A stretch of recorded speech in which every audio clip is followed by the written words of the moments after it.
I don't have an intro. This was really good. Hi everyone. Yeah, people are kind of sleeping on this one. It's really a shame.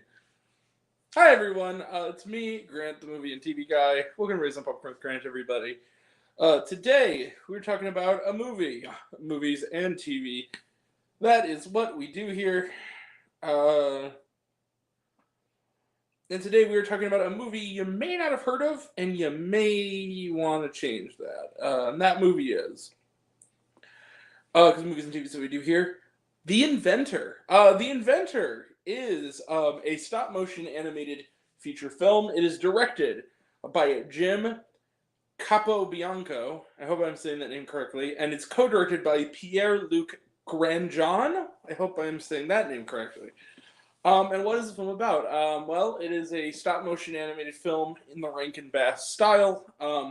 Centering on the life of the great Leonardo da Vinci. It is an animated biopic of sorts, with magical realist elements, being an animated biopic. And it charts Da Vinci's, somewhat sophisticatedly, Da Vinci's journey to discover the secrets of not only the sciences, but of the human soul, the human body, and how it connects to the soul, and many, many other discoveries and inventions, much to the chagrin of the Pope and the various other sort of puritanical religious types of the era, which that being the 1500s. Particularly his friendship with the soon-to-be King of France, and his very close friendship he develops with the Princess of France. Da Vinci here is voiced by Stephen Fry, the great English comic, and Marguerite, the princess, is voiced by Daisy Ridley of Star Wars fame. The Pope is voiced by Matt Berry of What We Do in the Shadows and the IT Crowd fame and the SpongeBob movies, the second and third one in particular, and the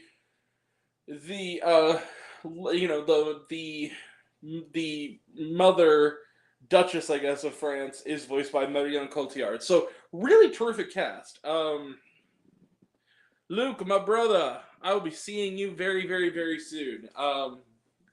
To talk about the other movie I saw today, the one that's not good. And it's about his journey, his particular interest also in stealing cadavers. Yeah, he turns out Da Vinci was a bit of a grave robber to discover the human function. Did I mention this movie's PG and it's technically a family film? And all this stuff. Can Da Vinci find the secret of the human soul, and will he make a lot of friends along the way?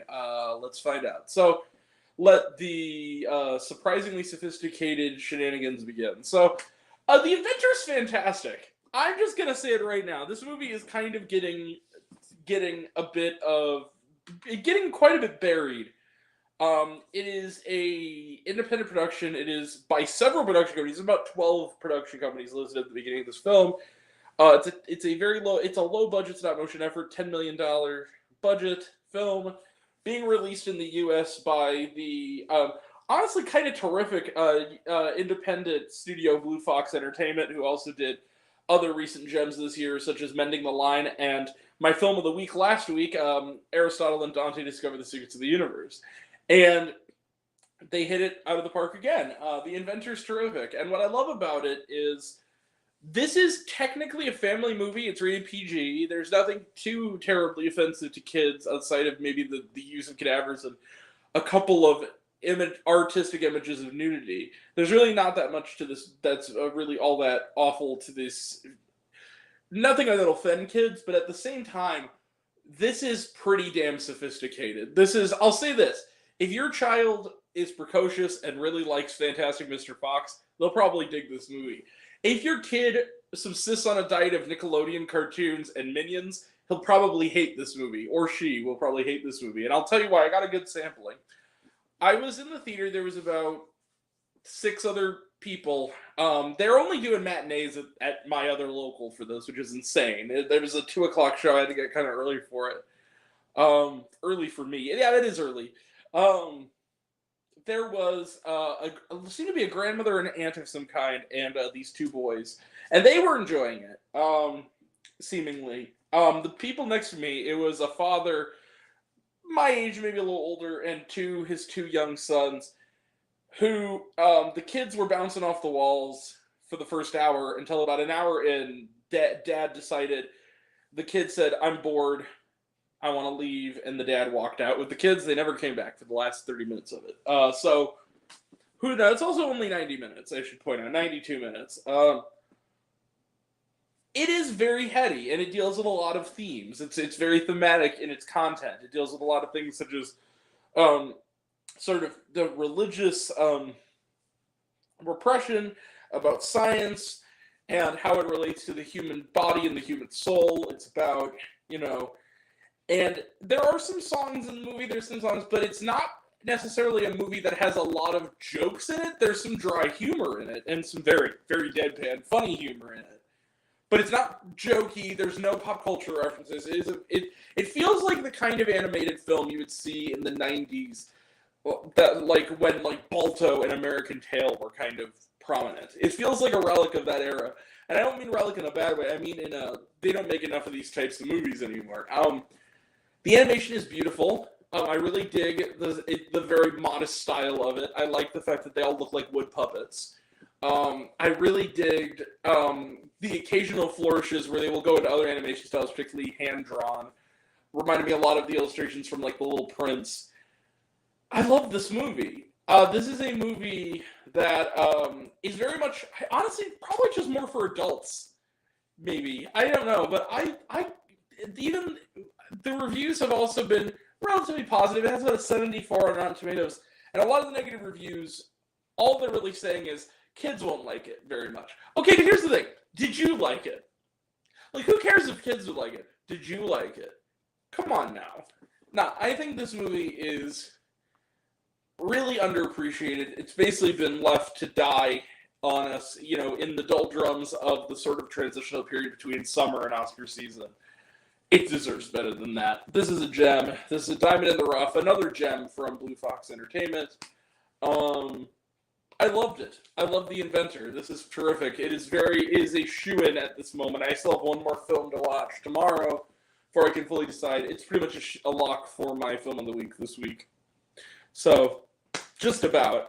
I love The Inventor. Go see it. And don't be afraid to take your kids. And just tell them, look, you're going to get some culture, you little bastard. Kid show, right? You little rugrat. There you go. I'll say this: it's a hell of a lot better kid show, right? It's a heck of a lot better than the other movie I have today, which is also technically a family film.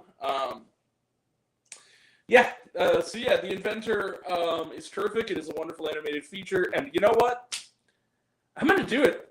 Yeah, you see it bang. 5 out of 5 stars plus for The Inventor. This was a really big surprise. I learned stuff. It was moving. I thought it was funny.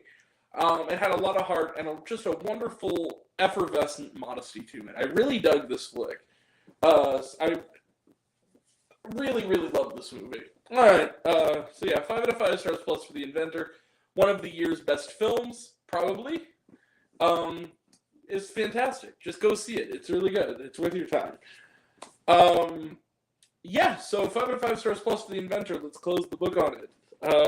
Trailer trash. Let's talk some trailer trash real quick.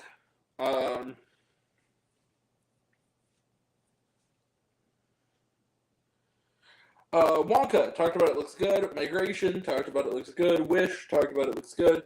Trolls Band Together, talked about it, looks good. Paw Patrol, the Mighty Movie, talked about it, looks good.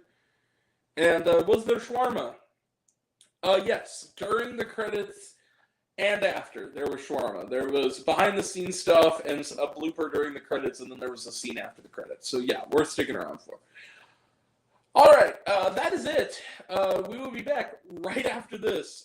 Me and Luke Ponto. He has not seen this movie. He is my emotional support with Luke for this evening's film, which is Camp Hideout. Which I just, man, I think you probably know why I need an emotional support when you just hear the title. It's coming up. Tomorrow is A Million Miles Away, which is on Amazon Studios, or Amazon Prime Video. Sorry, that's a production company. And that's all coming up. Next week is It Lives Inside, Expendables, and Dumb Money. So that's all coming up. And that'll all be next time. And until next time, I'm Grant, the movie and TV guy. I see it all, and I'm happy to share it with you. I love you all. I appreciate you all. I love you all. Class is missed. I love you 3,000. Be kind to one another. If you like this video, give it a like if you want to. Give it a subscribe if you want to. Give it the bell. I don't know what it does. That's what you're supposed to do. Or so I've been told. Leave a comment, even if it's, hey, Grant, I like waffles. It really helps out. If you want to find me elsewhere, reviews, this, and other fun stuff, you can check me out on letterboxd.com at RaisedOnPopcornWithGrant. Twitter, I'm at RaisedGrant. You can find me on Facebook, RaisedPopcornWithGrant. Instagram and Threads, at RaisedOnPopcornWithGrant. Serialized, I'm all one word, all lowercase, Raised on Popcorn. Check out my podcast, Raised on Popcorn with Grant, the podcast, on Spotify and Anchor. Some of you already have me. If you haven't, take care of yourself, take care of your mental health. It's incredibly important, and I want to know down below, what did you think of The Inventor? Did you like the movie? Did you hate the movie? Do you think my opinion's good? Think I'm full of shit? Kid show, right, full of doo-doo. Comment below, let me know. And until we meet again, we're all raised on popcorn. Big amount of extra butter. I'll catch you guys next time. Take care, everyone. See you in a little bit.